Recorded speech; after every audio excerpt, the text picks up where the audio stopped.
नमस्कार दोस्तों, एक बार फिर से स्वागत है आप सभी का हमारे YouTube चैनल ओम भक्ति स्टोरी में। दोस्तों, हम आज आपको सुनाएंगे एक बहू ने यज्ञ की वेदी में क्यों थूक दिया।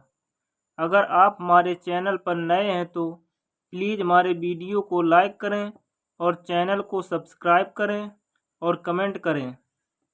बहुत समय पहले की बात है। एक गांव में एक परिवार रहता था। उस परिवार की जो बहू थी वह घर की साफ सफाई कर रही थी और सुपारी अपने मुंह के अंदर चबा रही थी। साफ सफाई करते समय जब बहू को पीक आई तो उसने वहां पर बनी हुई यज्ञ की वेदी जो थी उसी में थूक दिया। लेकिन उसने नादानी में ऐसा किया था।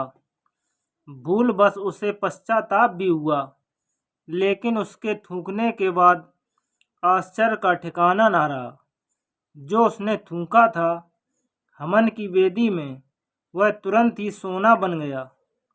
अब तो वह बड़ी आश्चर्यचकित हुई।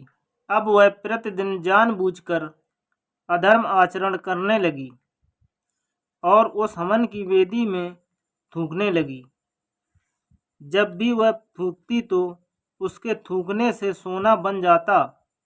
धीरे धीरे यह बात पूरे गांव में फैल गई। गांव की महिलाओं ने जब देखा कि वह जब हवन की वेदी में थूकती है तो उसके बाद सोना बन जाता है, और गांव में यही चर्चा का विषय बन गया। अब मोहल्ले पड़ोस गांव की औरतें भी अपने घरों में बनी वेदी में थूकने लगीं। वे जानबूझकर थूकती थीं और जो उनका थूक सोना बन जाता, और अब वो लालच में रोज हवन की वेदी में थूकने लगी।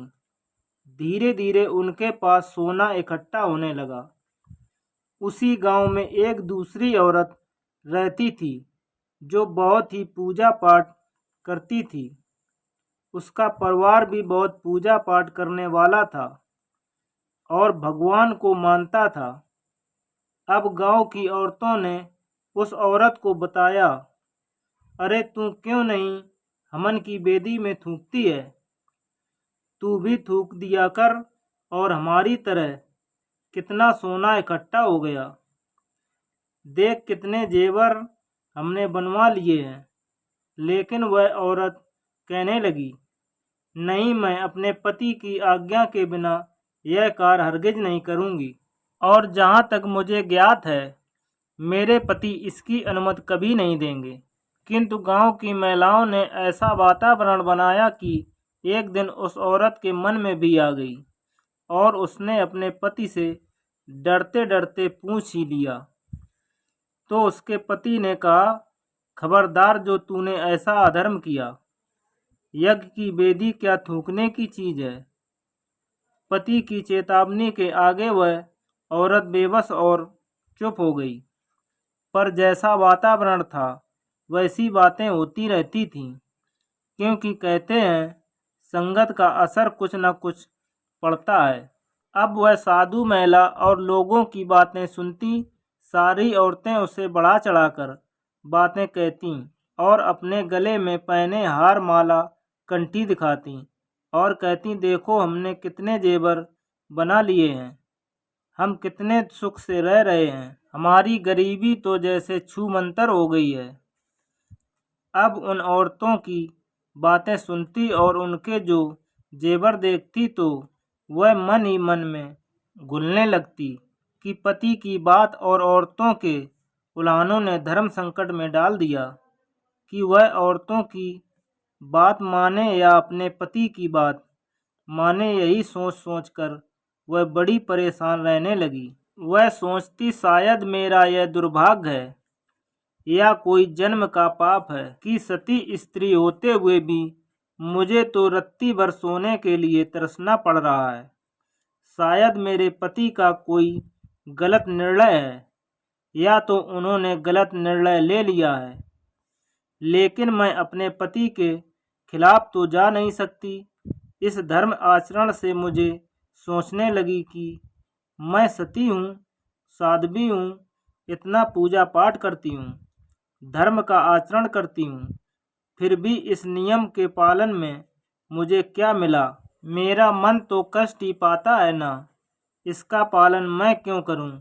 और वह अब बीमार रहने लगी तो उसका पति उसके रोग को ताड़ गया कि यह और महिलाओं की देखा देखी में उनकी तरह बनना चाहती है, इसलिए उसकी पत्नी कोई अधर्म न कर दे।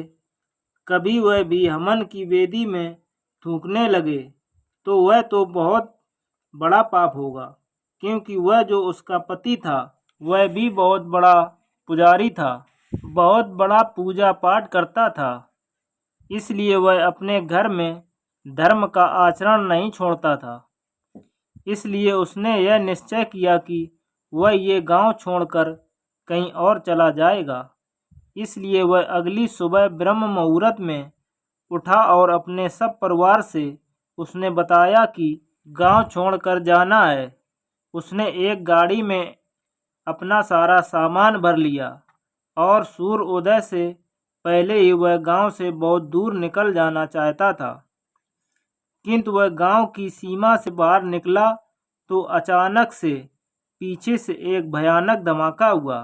पूरा गांव दू दू करके जल रहा था और वह सज्जन व्यक्ति बड़े अचंभे में देख रहा था कि ये क्या धमाका हुआ, और वह आवाक रह गया।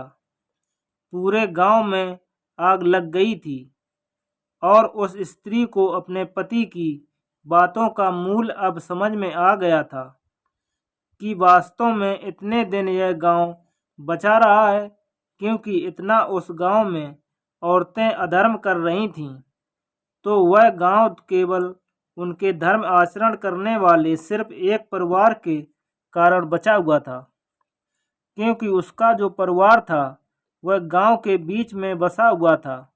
इसलिए धर्म आचरण करते रहने से और कुछ पाने के लालच में इंसान बहुत कुछ खो बैठता है, इसलिए लालच से बचे रहें। अब उसकी बीवी जो कि बहुत बीमार रहती थी, उसको अपने सोच पर बड़ा पछतावा होने लगा। वह अपने पति से हाथ जोड़कर माफ़ी मांगने लगी कि हे स्वामी, मुझे माफ़ कर दो, मेरे से तो बड़ा अनर्थ होने जा रहा था। तब उसके पति ने कहा कि मुझसे अनर्थ होता उससे पहले ही गांव छोड़ने का निर्णय ले लिया था, ताकि हम किसी पाप के भागी ना बने।